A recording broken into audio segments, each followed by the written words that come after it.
In a recent investors' call, prolific game publisher Ubisoft announced that it will be shifting a lot more attention towards free-to-play titles from now on.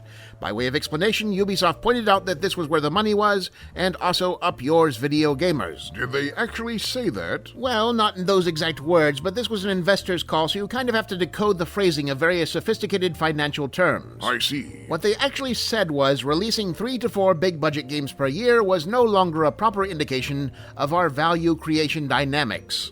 Economics 101, most professional uses of the phrase value creation dynamics translate to up yours, video gamers. So the future of Ubisoft is free-to-play and microtransactions. In fairness, that's also their past and present, but yes, that's the explicit plan laid out in glossy 30-point font, the better for the gaming public to choke on it. It seems that there was an update to the original story issue in which a Ubisoft representative clarified that their free-to-play expansion did not mean a reduction of their regular AAA offerings. No, of course not. Why get rid of the AAA titles when you're already using them to push in-game purchases as well? If Ubisoft was a house and microtransactions were termites, Chen, there'd be no need to call an exterminator because what few molecules of wood were still intact would have long since been carried away by the slightest summer breeze. To be fair, Ubisoft is hardly unique in this situation.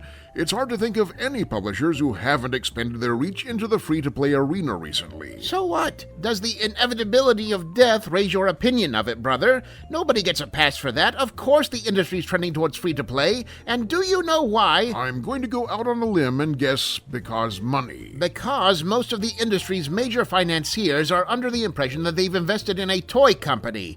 To your average 60 or 70-year-old investor, there's no fundamental difference between Red Dead Redemption 2 and a crane game at Chuck E. Cheese. The last time they had direct contact with a video game was in 1982 when they accidentally spilled a shaker of red pepper flakes on the Mrs. Pac-Man machine at Pizza Hut. Bleak. It's almost hard to blame them. If the movie industry's first 2 decades had never moved beyond 30-second nickel-a-shot midway novelties, then 50 years later, who'd be surprised they'd be having their own struggle for artistic merit while their producers tried to shoehorn even more ads into the running time?